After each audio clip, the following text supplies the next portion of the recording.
करनी सेना के राष्ट्रीय अध्यक्ष सुखदेव गोगामेडी हत्याकांड मामले में दो आरोपियों की पहचान हुई है, जिसमें एक आरोपी मुख्य रूप से रोहित राठौड़ बताया जा रहा है। मूल रूप से नागौर जिले के मकराना के जूसरी का रहने वाला है, लेकिन जयपुर के जोटवाड़ा में उसका निवास है, जहां पर वो अपने माताजी के साथ रहता था। किस तरह की यहाँ पर एक्टिविटी होती है, लेकिन जिस तरह से राजस्थान में माहौल बिगड़ रहा है, उस तरह से जयपुर के जो आवास है वहां पर पुलिस का बंदोबस्त यहाँ पर एहतियात के तौर पर तैनात किया गया है। पुलिस की जो टुकड़ियां हैं वो यहाँ पर सुरक्षा की दृष्टि से यहाँ पर तैनात की गई है। हालांकि घर का हम आपको नजारा दिखाना चाहेंगे। घर के अंदर अभी कोई नहीं है, उनकी माताजी थी, लेकिन हत्याकांड के बाद जब माहौल बिगड़ा तो उनकी माताजी को पुलिस यहाँ पर एहतियात के तौर पर ले गई। ये घर का नजारा है जहाँ पर गिरधारी सिंह राठौड़ जो कि इनके पिता थे, जिनकी मौत हो चुकी है, लेकिन वो सेना से रिटायर्ड थे, फिर आरटीओ में लगे, लेकिन कैंसर की बीमारी के बाद उनका निधन हो गया, जिसके बाद इस घर में आरोपी अपनी माता के साथ यहाँ पर रहता था। बताया जा रहा है कि यहाँ पर जब आरोपी लगातार इसकी दिनचर्या यहाँ पर रहती थी, लग्जरी गाड़ियों में आरोपी आता था, कुछ युवक भी उसके साथ आते थे, लेकिन जब से वो एक पॉक्सो एक्ट के मामले के बाद जब जेल गया और जेल के बाद उसकी पूरी दिनचर्या, उसकी एक्टिविटी पूरी तरह से बदल गई थी। कहीं ना कहीं वो जेल में ऐसी गैंग के संपर्क में आ गया और जिसके बाद उसने इस पूरी वारदात को अंजाम दिया। पहले यहाँ के लोगों से जानते हैं किस तरह से यहाँ पर उसकी एक्टिविटी रहती थी, किस तरह से वो युवक था, क्या उसका व्यवहार था, उसको लेकर यहाँ से जानते हैं। सर, आपका नाम? गोपाल सिंह राठौड़। गोपाल जी, आप जानते होंगे रोहित राठौड़ को। बिल्कुल जानता हूँ। किस तरह से उसकी एक्टिविटी थी, क्या व्यवहार रोहित में कैसे रोहित था? राठौड़ का ऐसा था, इसके पिताजी भी आर्मी में थे और रिटायर होकर यहाँ इन्होंने मकान बनाया था। और हम काफी साल से, मेरा 30 साल से यहाँ निवास है, खूब अच्छी तरह जानते हैं और मेरे गांव के पास की है। दूसरी मेरे गांव के बिल्कुल पास में है। लड़का बड़ा सिंसियर था पहले, लेकिन जब से ये पॉक्सो केस में जेल में बंद हुआ, उसके बाद इसकी गतिविधियां बदल गई थी। कॉलोनी में तो नीचे गर्दन करके निकलता था, लेकिन ये क्या करता था ये किसी को पता नहीं था। ये उसकी गतिविधि शायद माँ को भी पता नहीं होगी। लेकिन उसके बाद ये उसमें, अब हमने तो कल ये न्यूज में देखा था, उसने ऐसा कांड किया है जो जघन्य अपराध किया है। ऐसे लोगों को मतलब कॉलोनी में रहने का हकदार नहीं है।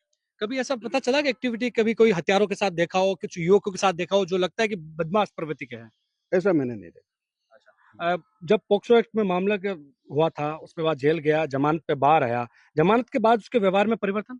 परिवर्तन तो बहुत आया ना। परिवर्तन क्या, जैसे जेल से छुड़ा, उसके पापा छुड़ा के लाए, उसके बाद में उसका दिनचर्या ये थी, यहाँ से जाना, बाहर क्या करके आता था, रात को वापस आ जाता था, ऐसे आना जाना रहता था। पुलिस भी कई बार उसको कहीं कुछ करके, एक दो बार पुलिस बीच में और भी आई थी। मतलब छोटे मोटे प्रकरण करता रहा है बीच करता में। रहा। कभी ऐसा हुआ कि यहाँ पर पुलिस आई हो, उसको उठा के लेके गई हो और उसके बाद यहाँ पर कुछ? ऐसा नहीं हुआ। कभी नहीं हुआ। उठा के क्या, उसके कभी पुलिस के हाथ मतलब नहीं आया। अचानक ही ये वो हत्याकांड के मामले में लिप्त हुआ और पहला मैं मानता हूँ कि जिस तरह से जांच चल रही है। पहला पहला। अच्छा, घर पे और कौन कौन रहते थे? दोनों माँ बेटे रहते हैं और कोई नहीं। और कोई नहीं रहते थे? सिस्टर है, जो सिस्टर शादीशुदा है, वो बाहर रहती है। लग्जरी गाड़ी में आता था वो? लग्जरी गाड़ी में आता था। अभी अभी सुना है भाई, लग्जरी गाड़ियों से आता था यार। पिताजी और क्या करते थे? पिताजी पहले फौज से रिटायर हो गए, फिर आरटीओ में कॉन्ट्रैक्ट पे जो लेते हैं उसमें लग गए थे, काफी टाइम उसमें नौकरी करी, फिर वो कैंसर होने से डेथ हो गई उनकी। कि सदमे में डेथ? अब कुछ भी कह सकते हो, एक ही लड़का था, लंबा चौड़ा परिवार नहीं था, दो बहन भाई थे, तो एक ही बेटा था और वो जेल में चला गया, तो टेंशन तो था ही लेके। देखिए, बिल्कुल टेंशन की वजह से कहीं ना कहीं इसके पापा को कैंसर हुआ और उसके बाद उनकी डेथ हो गई। लेकिन फिलहाल जो कॉलोनी है, वो कॉलोनी वासी के लोग बता रहे हैं कि एकदम शांत प्रवृत्ति का था, लेकिन पॉक्सो एक्ट के मामले में जेल में जाने के बाद उसका व्यवहार पूरी तरह से बदल गया।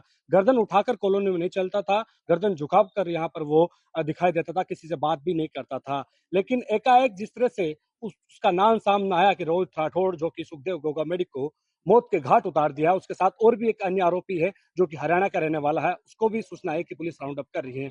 लेकिन घर के बाहर पुलिस एहतियात के तौर पर तैनात की गई है। अभी तक यहाँ पर कोई भी घर में नहीं रह रहा, लेकिन यहाँ पर जो कॉलोनी वासी है वो कहीं ना कहीं इस घटना के बाद, रोहित के इस पूरे हत्याकांड के मामले में नाम आने के बाद कहीं ना कहीं थोड़े से सहमे हुए हैं कि किस तरह एक युवक जो कि 24-25 साल का है, किस तरह से अपनी यंग उम्र में इस क्राइम के दलदल में फंसता चला गया और आज इसके नाम कहीं ना कहीं जो श्री राष्ट्रीय राजपूत करनी सेना के राष्ट्रीय अध्यक्ष सुखदेव गोगामेडी के हत्याकांड में नाम सामना है, तो कहीं ना कहीं यहाँ पे जो रहवासी है वो भी थोड़े डरे हुए हैं।